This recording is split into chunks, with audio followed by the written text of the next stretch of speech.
I'm a real deal. I'll shoot your liver out and hand it to you.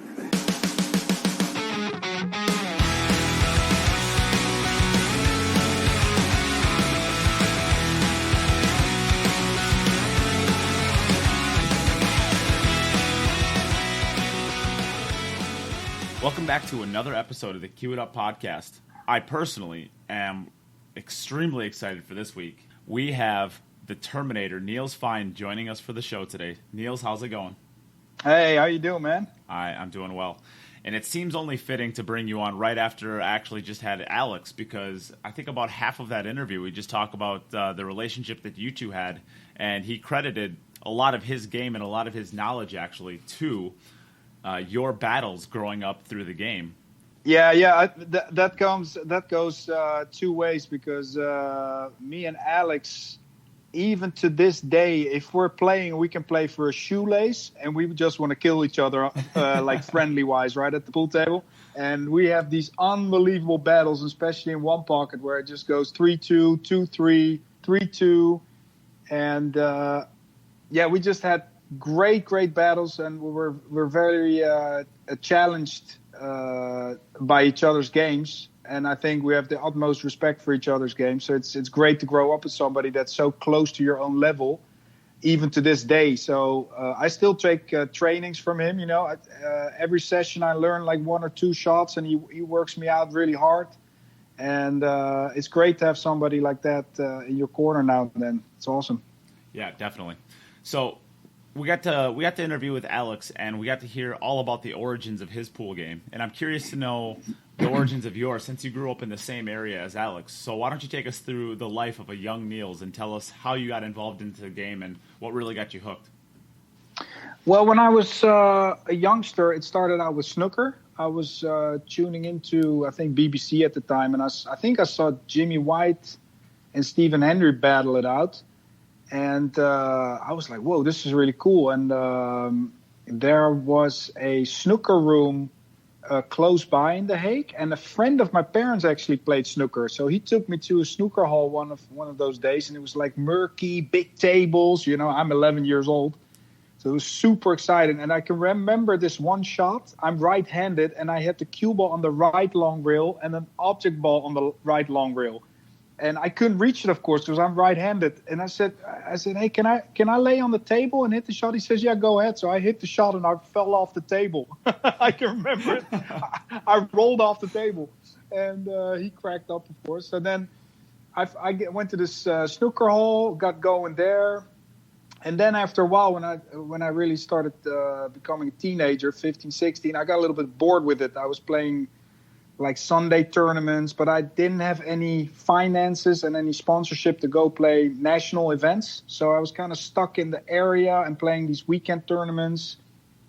Plus I was just a little bit fed up with it at the time. And a friend of mine actually played both games. He played snooker and pool.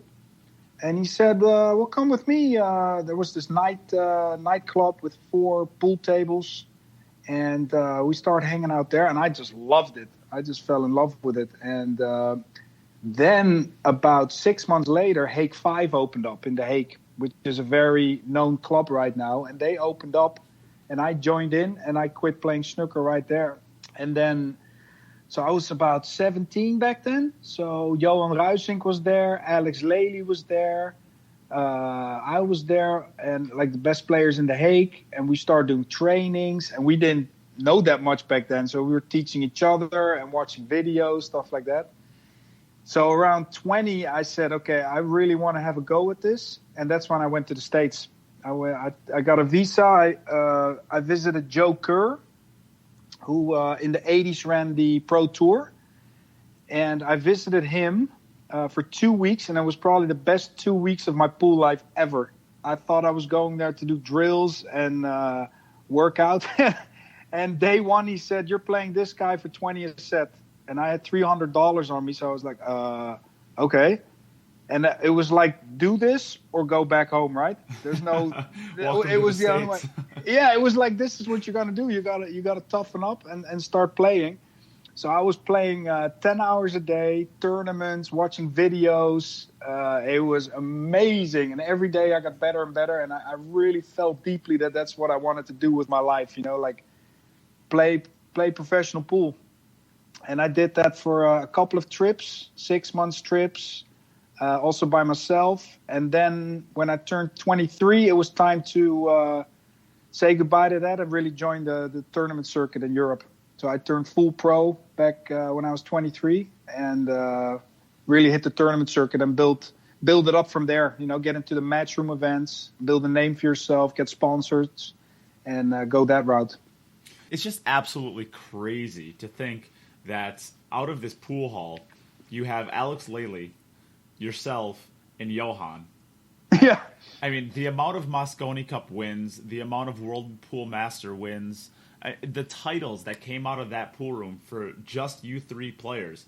And, of course, the titles with Johan are a little bit different, right? Because he's not a player, but he's had a direct impact on, I mean, name me a European player out of the last 20 years that Johan hasn't helped in some sort of way. I don't think that there's any pool hall in the world that has had more champions come out of it. Maybe you can think of one. I don't. Yeah, out of one little room. Yeah, we started with 6 tables, and if I think back, there was the lights were just the worst lights on the planet. We were playing really tough equipment, no air conditioning, and we were experimenting. We were doing breaks, techniques we were trying to copy Archer's break, then Strickland's break, then Boostie's break. We didn't have anybody telling us what to do. You know what I mean? We're just experimenting. And it was an exciting time. Looking back at it now, you could knock off 7 years from your learning curve by all the amount of stuff that's online now that you can watch. But it was that was our story. That's the way we did things. And it was a great time. Very exciting. Yeah, the late 90s, early 2000 breaks, hit it as hard as you possibly can and hope for the best. That was a lot of exciting pool. Yeah, exactly. And now you players have this rack down so methodically. I mean, you can go up and check the rack and you can see where the gaps are, and just you're choosing between 6-7 different breaks based off of where the gaps are. It's so figured out to a science now. Yeah, it's a little bit of shame if you ask me personally. Of course, I'm more of a veteran player now with age 43, but I come from that era, like you say, like we had to smack him to make balls, and yeah, I think there was more charm to the game back then than with all this control break stuff and people just playing position all the time. It loses a little bit of the charm of 9-ball and 10-ball, I think personally. So it could be made a little bit tougher again, in my opinion. Yeah, the equipment, and it's a testament probably to the equipment, right? The equipment is so good these days that you're able to really control all of these variables on the break, and you're always making the wing ball. In 9-ball, if you're not making the wing ball, you're making the one to the side, depending on whether it's 9 in the spot or 9 on the one on the spot. And the equipment is so perfect that you're able to control all these things. It does take away that randomness and the excitement out of the break. Yeah, because for instance, I was playing a small tournament in Copenhagen last week, and me and Andreas Metzer were playing in the final.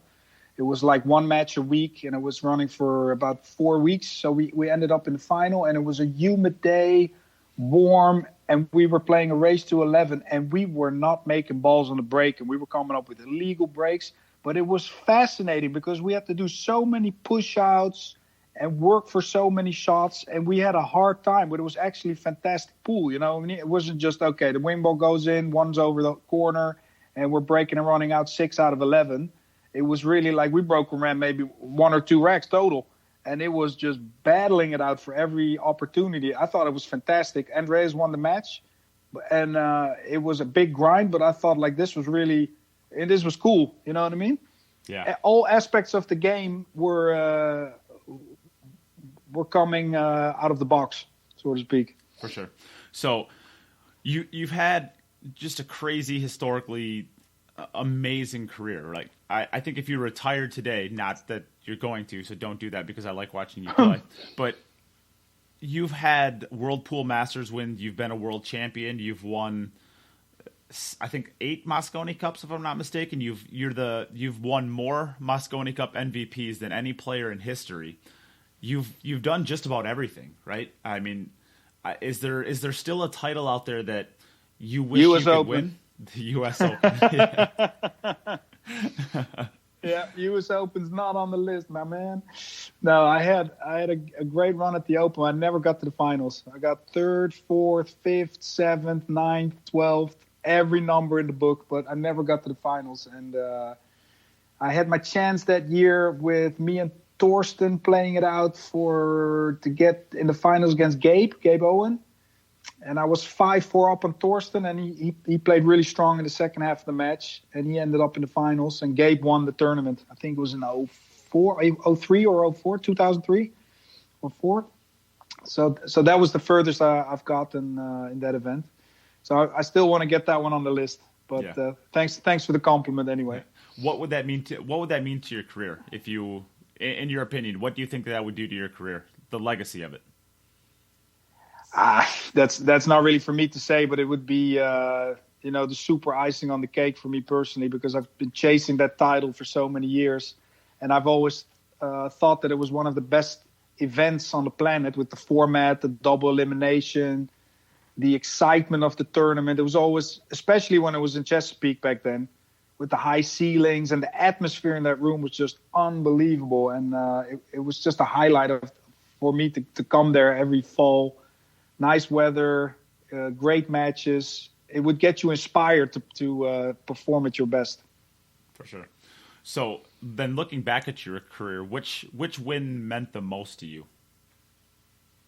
Oh, definitely the world title, because I won the world straight pool title, I think, in 2007, and I didn't get really that much recognition for it because it wasn't. It wasn't like 9-ball. 9-ball is just the king's number, the whatever you call it. It's the biggest event, right? The world 9-ball. And I got into a couple of finals of major tournaments. The China Open, Torsten played great. I got to the finals of the Qatar Open. Okulo played great. So I had some runner-up finishes. And then I got 2 runner-ups back-to-back at the World 8-ball. And one final was against Carl Boyes, 12-11, and another one's against Okulo again. So this was really like hurting me, right? I was playing great. I was getting to the final, but for some reason I couldn't get over the hump. And then on top of that, I started to get some criticism from like Billiard Digest, and people like saying like, you haven't won enough big ones. And this really stung. And I said, something awoke in me. I said, I have to win this freaking tournament. You know what I mean? I need to get this monkey off my back. And it was just evidence of if you put your mind to something, you can get it done. And this final against Albin, I had to shake off so many demons from last finals. It was, if you look back, I mean, I was just playing myself basically in that match, and he got ahead in that game. I think it was like 8-6 or whatever. And I said, if I don't catch up now, I'm not going to win this match. I have to win from here or I'm going to be lost. You know what I mean? And I managed to turn it around, and it was just, it was just the most relieving feeling ever. Yeah. It was great. So that tournament was the biggest tournament for me ever to win. Absolutely. Yeah. So we had discussed a little bit before we actually jumped on air. You were a little burnt out when the kind of COVID shutdown happened, because you said you were playing some really good pool. You felt like you were really prepared, and you were in Las Vegas for the Diamond Open. And if I'm not mistaken, I think you played your first match and then you bowed out of the tournament from there. And I guess going back to 4 months or whatever it was, I claimed on the podcast that this is going to be the greatest 3-week stretch of pool in the entire year, because you're looking at the Diamond Las Vegas Open, you're looking at the Predator World 10 Ball, and then you're looking at the U.S. Open to follow. I mean, those are 3 of the biggest pool tournaments in a year, and and the World Pool Masters. Yes, and the World Pool Masters. So you're looking at the greatest stretch of pool probably all year long, and you think you're playing real good, you're feeling good. And then can you take me through your thought process as you're jumping back on the plane to basically stop the next month of your plans? Well, it was so sudden for me because the Corona situation, it was escalating so fast.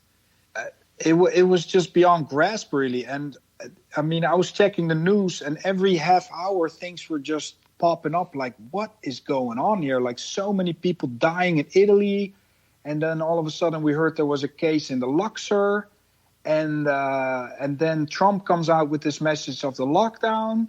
And then Scandinavian Airlines, they come out with a message that they're not going to fly back into Europe. And I'm flying Scandinavian Airlines back home. So now I'm thinking, what the hell's going on? And my dad calls me up at 1 p.m. In the hotel room. And this is the day of my first match. I just won that match. And he doesn't call me up for nothing. You know, I've had big decisions in my life, like selling my house. We communicated. So he's not going to call me for nothing. And he was already communicating with my wife, checking out Scandinavian Airlines. He said, "Did you hear about the lockdown? Blah, blah, blah." So I'm waking up Ivar Saris, who was my roommate, and we get together with the team leader, Hugo Duivenvoorde from Holland. And we have like this SOS meeting back home with the federation. It's like, what are we doing? You know what I mean? Are we staying? What's happening? We're stuck here with 5,000 players. And they have a case at the Luxor. So, I mean, this thing can wave over pretty quick. And when Scandinavian Airlines wasn't giving us clear directions for how to get home and all the flights were selling out, I said, listen, I can get stuck here. I have 2 young kids and a wife. I'm going back home. This doesn't mean enough to me to get stuck in the U.S. for 3 months. I'm leaving. So I booked a return trip for like $700 through Canada and London, and I got back home, and it was just the day I got home, the Danish Prime Minister comes on TV and she says all Danish people or people that live in Denmark are summoned to return to Denmark because of the corona. So I'm like, okay, I think I made the right decision. And yeah, that was just crazy. And then everything starts locking down, and it just the air came out of me. You know, I felt like, okay, why would I continue practicing now? Everything's locked down. There's no tournaments. The World Tempo got canceled. Everything started to get canceled, and it was like, okay, I'm switching to Plan B, which was the course from there. So there's one more question I'd like to, I guess, cover here. And so you said earlier you're 43, you're a veteran, you're not green to the game anymore. So I'm looking at players like Fedor Gorst or Eklanti Kachi or, you know, U.S. players like Sky Woodward, and they're pretty new to their career still, right? I mean, they've been on the scene for a couple of years, but they're not as established as a player like you who, you know, you've built a career, you've been smart with your money, I would assume anyways. You're not relying on basically this pool income to fund your life, because you've been smart enough throughout your life that you've been able to set yourself up for something like this. But what do you think would have happened if this would have happened when you were, let's say, 23 in the U.S. for the very first time?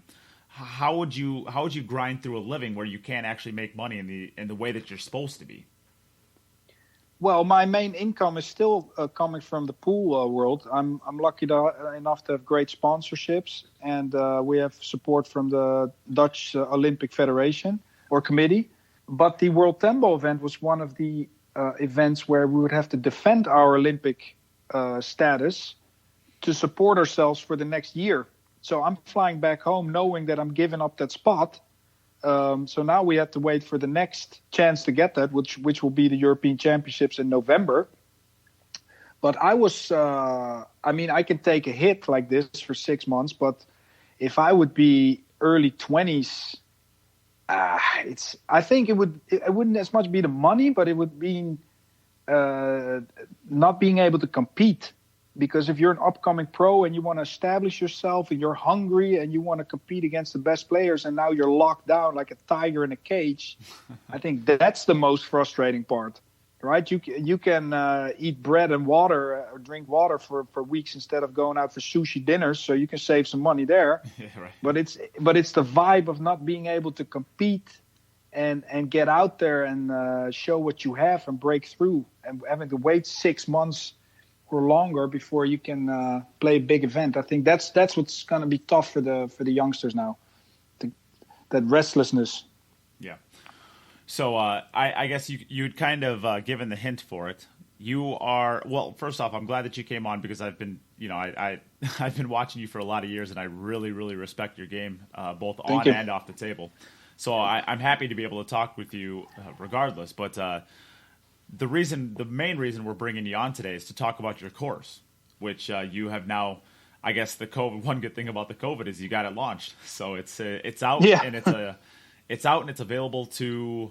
Well, maybe let's just put it up to you. Tell us a little bit about your course, and I guess who is it meant for? The course is meant for any pool player at any level. I mean, a total beginner, I would not recommend it yet. It's for competitive players, so people that compete in leagues, tournaments. People that feel that they can get better, that want to get better, competitive people. And I was studying the pool world for many years, of course, and I was always working hard on the mental side of the sport with meditation, visualization, reading books, taking one-on-one classes with like sports psychologists, personal development training, all kind of good stuff like that for the last 20 years. And I'm thinking everybody in the pool world is saying the game is 80-90% mental, right? And nobody's doing anything. There's nothing really out there. There's no program. People have no clue where to begin. They have no clue how long to train, what to train, how to train the mental side. So I'm thinking for years already, like, I know a lot about this and I want to bring this out. I want to share this, right? And I was already starting in January with making an outline. And I had all the chapters ready. I had all the lessons prepared, but I didn't have the time to make all the videos and stuff. And then I came home from the Corona situation from Vegas. And after a few weeks, I said, I'm going to hammer this. I'm going to go full force now and make all the videos, study all the software, and just dive head deep into it. You know what I mean? And I got it done. And I was first I came out with the free course, which was also a giveaway for all the pool players, the goal setting course. And then after that, I came out with the main mental edge for competitive pool players. And it's super, super cool. I'm very proud of it. Yeah. So take us through the course itself. What does it offer, and what is somebody struggling with? Maybe they've been stuck at the same level for 6 or 7 years and they want to get better. They just don't know how. Take us through your course and tell us how it would help a player like that, or really any player, get themselves to that next level. Yeah, I mean, you see a lot of players are struggling with frustration, expectations, which is massive. They're struggling with mental space. They're too cluttered up in their mind because of society nowadays. We get just bombarded with inputs, so our concentration is taking a big hit. And people lose confidence because of that, because they just don't see any improvement. And now you get like more frustration because you want to get better, but you're in this vicious circle, right? And that's why I made it in 4 steps. The first step is the mental foundation. So it's got all kinds of lessons about how you can build a stronger mental game. We're looking at creating mental space. We're looking at how pressure works, 4 phases of pressure. So it's studying. We're looking at meditation, visualization, all kind of good stuff to build you up, basically from the ground up, to get you strongerly focused, give you more mental energy. And then we're going to the competition side. We're going to look at the pre-match preparation. So like an hour before your match, what you can do, right? We're looking at different characters. Everybody's different. You have these people that are in the practice room. They're talking to everybody. They got to get that nervous energy out. And then you have other guys that want to be totally peaceful and quiet, listen to music, build their focus up that way. So we're looking at cool stuff with that. And then we go into the match. And there's two things I go over in mental match play. That's the mental traps. For example, expectations, right? People fall into the expectations trap again. Like, oh, I should beat this guy easily, or I've been training really hard, so I should be playing good. Like everything with should, right? Yep. And so we're turning expectations into goals. And on the other side, we have tilt. So people, they make a mistake, boom, they go into full tilt because I've been practicing hard. And how can I miss this ball? You have entitlement tilt, equipment tilt, Been there. bad luck tilt, opponent tilt. Like people you've played 20 times, right? You get into this whoop, this energy field with this player that you've played so many times. Stuff like that, super cool stuff. And then we ended with after the match or after the tournament, we go into like a feedback section, post-match stuff. So I've made really good feedback loops that you can work with. Takes you 10, 15 minutes. You can analyze your tournament or your match, and you don't have to get stuck in your hotel room and talking to people like, oh, I missed that ball, and now you're sick for 2-3 hours.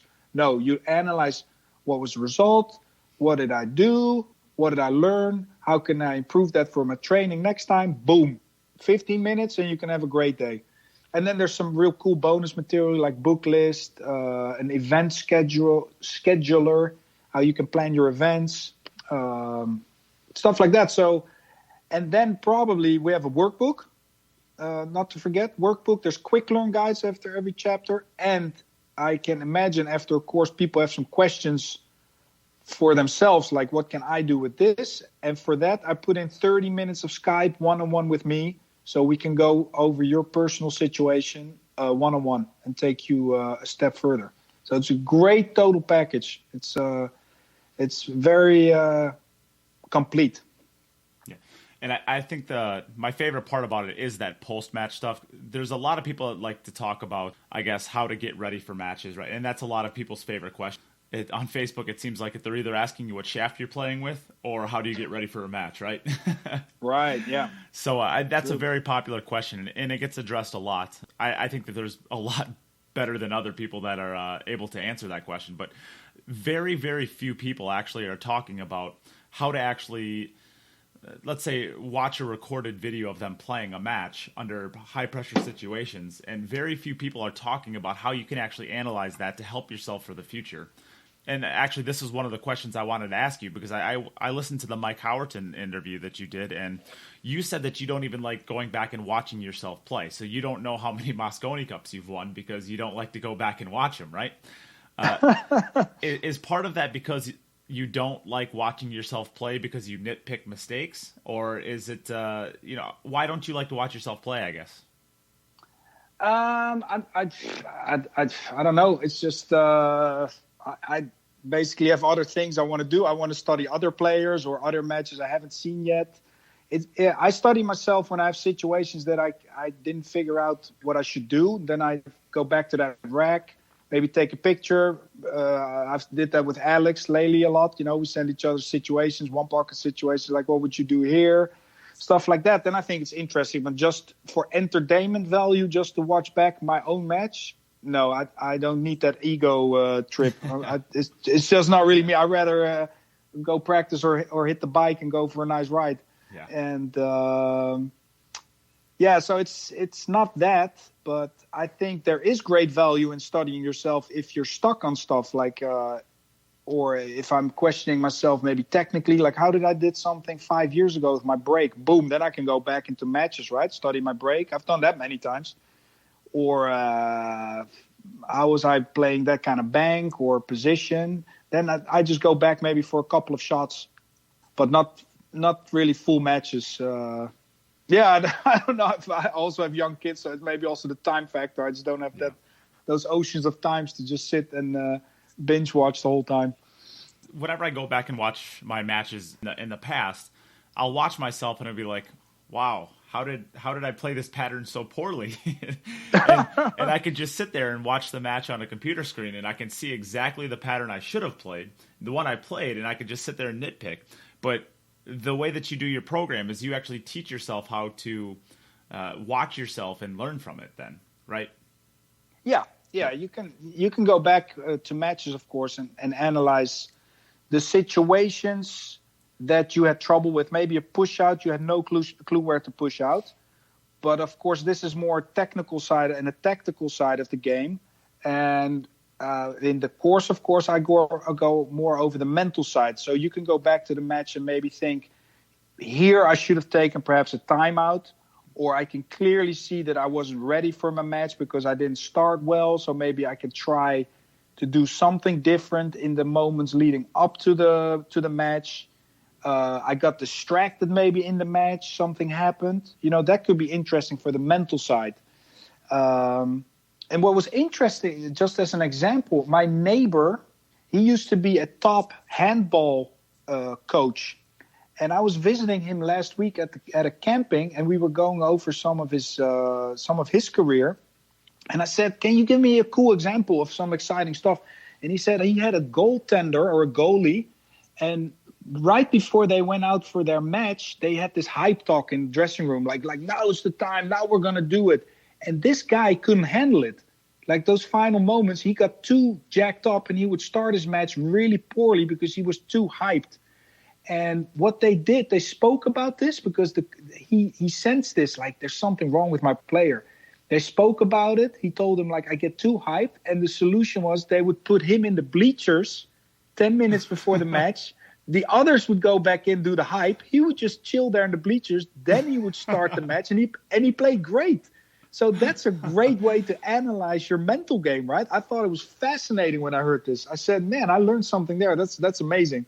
And so, everybody's different. Some people love that hype. Also in the Moscone, there's 5 players, and some love the hype and some really don't. They want to focus on staying relaxed. And, everybody has their own values and stuff that they need to get ready for themselves. So that's why it's interesting. The course is 33 videos and slideshows. And so there's plenty of stuff in there about this. Super cool. Yeah. And that's, yeah, you have Albin Ocean and, a player like yourself who you couldn't, when you're playing, it looks like you couldn't be bothered to be anywhere else in the world. Like, it's just kind of like, whatever. But then you have players like Billy Thorpe and Jason Shaw and Joshua Filler that are, jumping up on the tables and having a grand old time. And that's that's absolutely needed in the Moscone Cup. Because it's a production just as much as it's an actual serious match. So, sure. Yeah, that is always a lot of fun for the crowd, is to have those characters that get everybody involved. They have that mix, right? Some guys are really stoic and other guys are super explosive. And, there's something for everybody. If everybody would be explosive, it wouldn't be cool to watch either. Then it'd be just a crazy show. But because everybody is like different, then you respect everybody. It's like, oh, he has really cool stuff with this, and he's really fun to watch with that, and then that's your team. That's why you love him. Yeah, for sure. Okay, so if anybody's interested in this package, where would they go to find it? Terminator-College.com. Okay, and then I'll link that in the podcast description as well to make it easy. Yeah. Yep. Yeah, exactly. And then there's that's pretty much that leads you to the school main page, the opening page. You scroll down and you see both courses, and you can have a look at both courses. There's a ton of information, testimonials from players like Darren Appleton, Fedor's in the course, Fedor Gorst. Scott Frost, Johan did testimonials. They've all looked at it, so it's really, really great. And then there's the intro video that's on there, and frequently asked questions. So ton of information. Yeah. So I will have that linked in the show description, so for convenience for everybody, and I will also make it on the Facebook post that I make. But so. I guess we can wrap it up kind of with this discussion here, as you were a little bummed out that the whole COVID situation happened right at the peak of the pool season, basically. Where are you at mentally now as far as the future of your career, and what are you looking forward to next? Well, I think... or maybe I should say, besides beating up on Jim Telfer. Tomorrow morning, right? Yeah, I got a match with Jim Telfer tomorrow. He's playing 9-ball Ghost, and I'm playing 11-ball Ghost. So that should be That should be great. Shouldn't he be playing like a 4 or 5 ball ghost?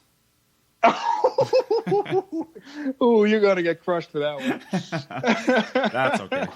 No, Jim's a really solid player, actually. You wouldn't say it if you see him in the crowd at the Moscone, but he's actually a really good player. Yeah, he looks like some homeless guy who's just like crowding around the cool players. Like what is this? What is this weirdo guy doing here? But he plays good. He plays good. He saves up all his money all year to go crazy at the Moscone, and he deserves it. And then after that, he starts running racks again like a maniac. So no, that's gonna be fun. But yeah, I think right now what I'm monitoring most is the travel situation.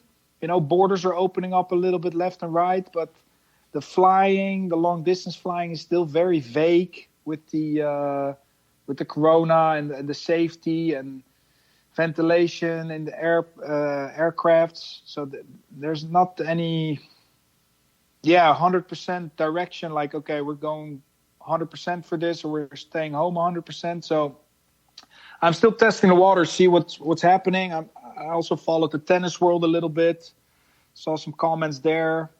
But basically, the first competitive big thing is in October's Euro Tour in Austria, followed by the European Championships in November in Turkey. That's what's on the calendar for me right now. So I'm just I've improved my live stream situation at home.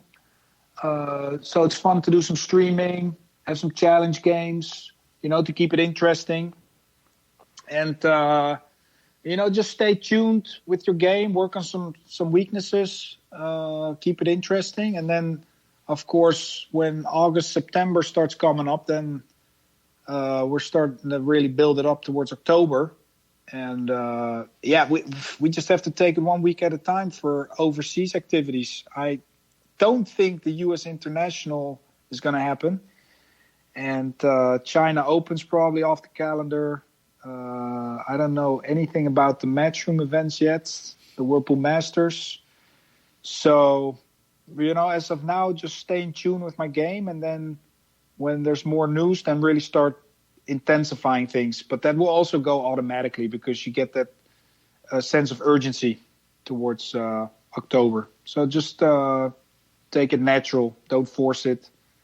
And, it's nice to spend some time with the family longer now. I'm going on holiday. And, the weather's nice.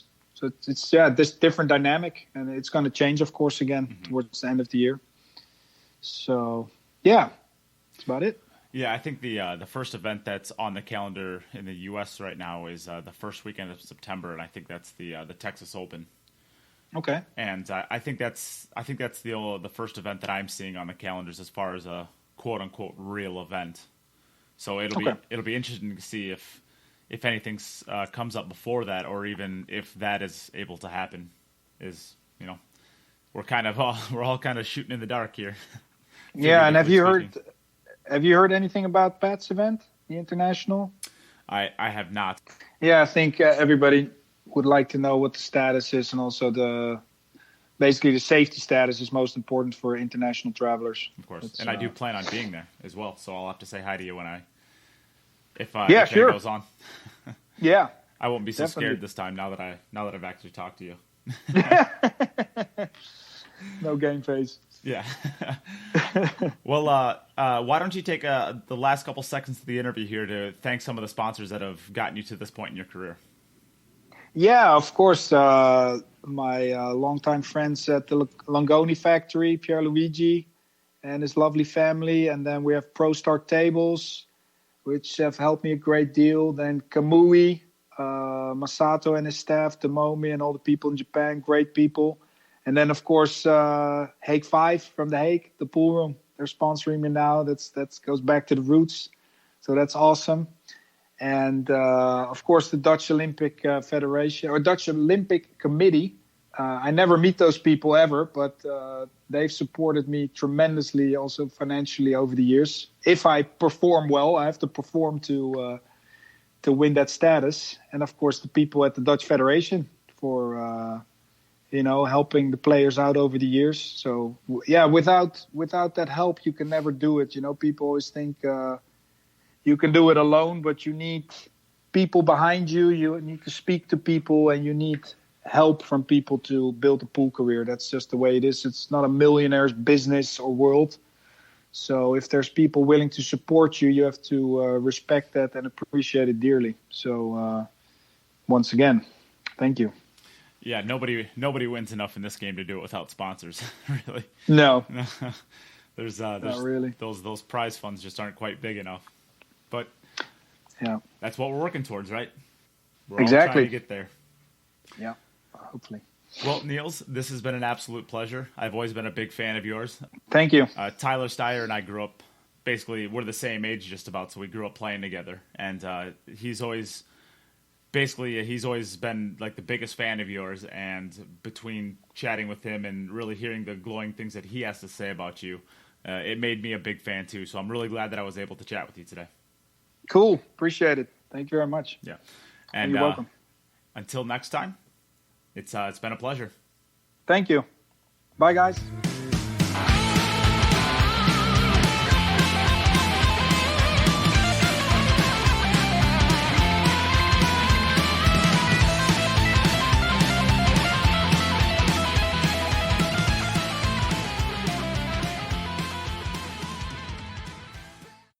Hey everyone, thanks again for listening. If you've liked what you've heard and you want to contribute to the future content that will be made, consider joining the podcast's Patreon at www.patreon.com/QItUp. Becoming a Patreon of the podcast will help to create all of the future content that the podcast will have. Special shout out to Dave Peters, Aaron Taylor, Pete Silsby, Morgan Lupton, Ben Young, Robert Miller, Andy Morse, and Bill Pelham for your generous contributions to the podcast's Patreon. If you ever need any more information on what the Patreon system is, or how you can contribute outside of the Patreon, please reach out to the podcast or Nate himself. If you would like to contribute to the podcast for free, consider sharing any podcasts or the podcast page on Facebook itself. Also, leaving a review and a rating if you listen through iTunes. It helps others find the podcast. Thank you for listening, and we'll be back soon with another episode of the Q It Up podcast.